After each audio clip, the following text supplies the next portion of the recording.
Hi everyone, my name is Chris. I'm new to booktube, so be nice to me. I usually don't do talking videos, but I don't know. I think I have been on like booktube and video essay YouTube for a really long time, and that's the majority of what I watch. Sorry, there's a bell. This is my first video like contributing to it because I don't know. I think it's really hard to feel like you're qualified to break into the semi-intellectual space, and I think the only reason that has stopped me from entering that sphere is because of just like my own insecurity and thinking that I'm not smart enough. And I know that I'm more than capable and more than smart enough to be putting my thoughts out here. Will this be the best reflection of it? Probably not, but you know, everyone starts somewhere. So I just finished a book and I just want to talk about it. It was one of the most interesting books I've read in a really long time, and by interesting, do I mean good? No, definitely not. This is my thoughts after reading Audition by Kitamura. Let me pull out my notes. But I had a lot of thoughts, so let's get into it. Tell me now, you're the one I've been dreaming about for my whole life. Had you on my mind. Basically, the entire story is told from the point of view of this unnamed narrator, and she is a middle-aged actress living in Manhattan. I believe it's Manhattan, definitely in New York. She lives with her husband, Thomas, or Tomas. The opening of the book is her meeting this young adult man named Xavier for dinner at this kind of, not necessarily upscale restaurant, but a place where, you know, you would go on dates at. And so she is very cognizant of the fact that it looks like they're on a date together, this middle-aged actress and this young man. Xavier is a student of theater. She is not a celebrity by any means, but she's relatively well known because of one movie that she has been in the past. It's very awkward, and then her husband actually walks into the restaurant and she's freaking out because she thinks that her husband is going to think she's having this affair, and she kind of awkwardly waves him over and he sees her, completely stops and leaves. So there's this immense tension that's created between this narrator and her husband. Xavier, the young man she's meeting, has requested her presence because he believes that she is his birth mother. And she initially tells him, hey, it's not possible. Essentially, I had an abortion. There was no child. But she tells him, she's like, you're not my kid.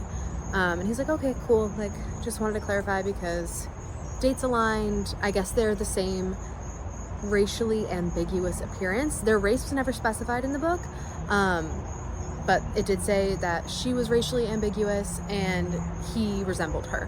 Things only continue to get more weird after that. I have a map, or a diagram, I guess you would call it, of the relationships between the four main characters, I would say, in the novel. So there's this weird love square, which I'm gonna like put out somewhere. I'm gonna diagram it out. I'm gonna put it here because it's really, really messy.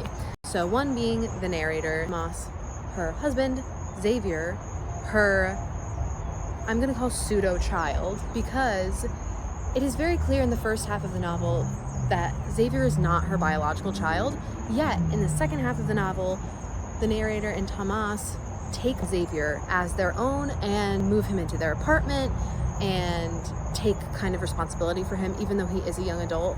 Especially the narrator has taken on this maternal possession of him. It's a very messy dynamic because this is her pseudo child, which she is also attracted to.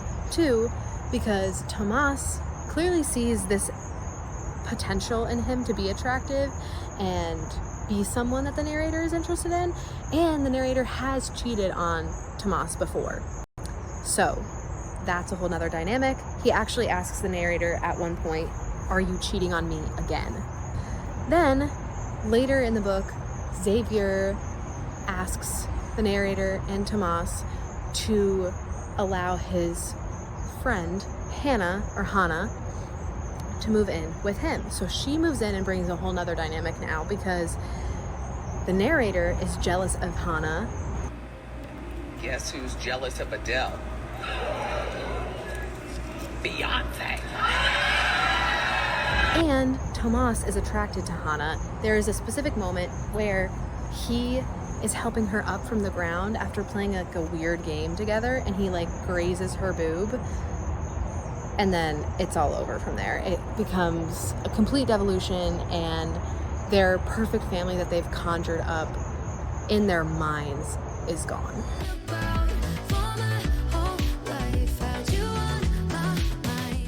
From the get-go, I thought I was reading into the fact that I thought it was a little bit incestual. She, at the restaurant they're meeting, initially finds him attractive.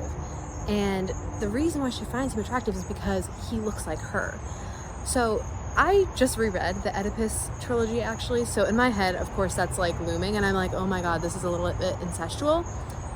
My gut instinct was right. Another thing I wanted to talk about with this book is how unreliable and dislikable the narrator is. Another thing,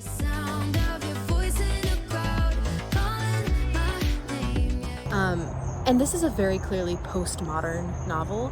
It has all the hallmarks of postmodernism, which can be metafiction.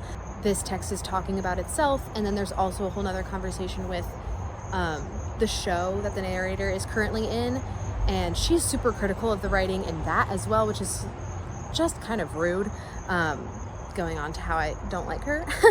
But there's a very fragmented plot. It is really disjointed. It's not chronological at all. The narrator goes from having this complete perspective of Xavier is not my child to calling him her son, making up these memories about him as a child or as a teenager, making up these rituals saying that they used to have breakfast together all the time when that is just literally not true. So she's extremely unreliable.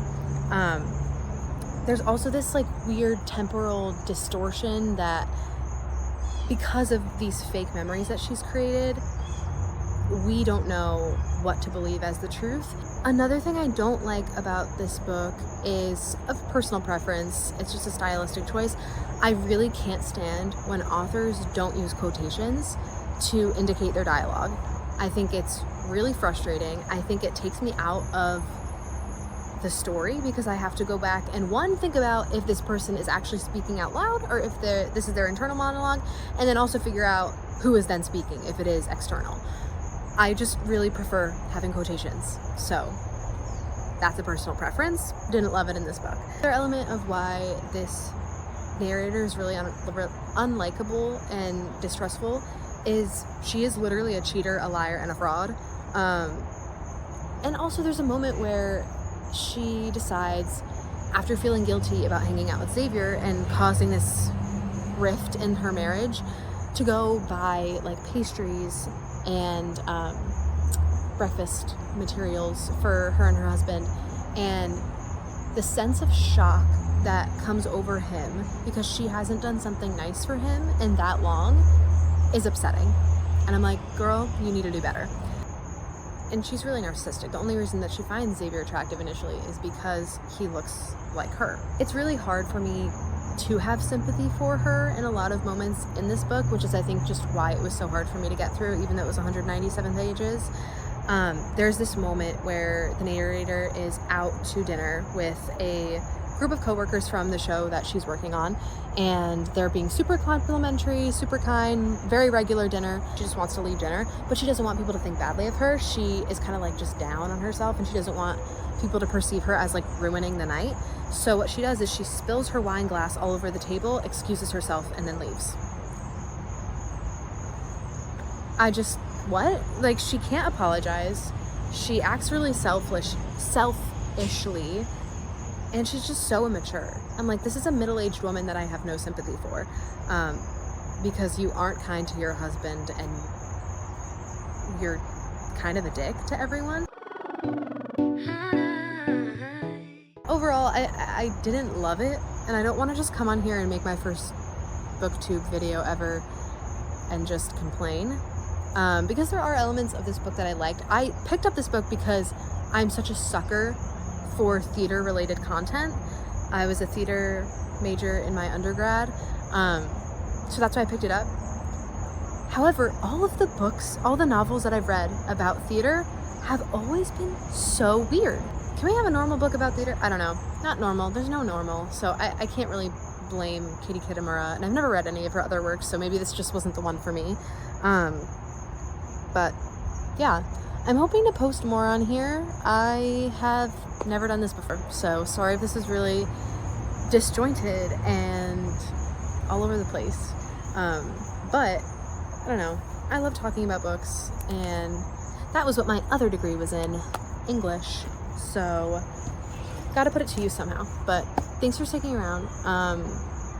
But yeah, hopefully I have more book content soon. I want to do something about media literacy in the United States coming up. So keep an eye out.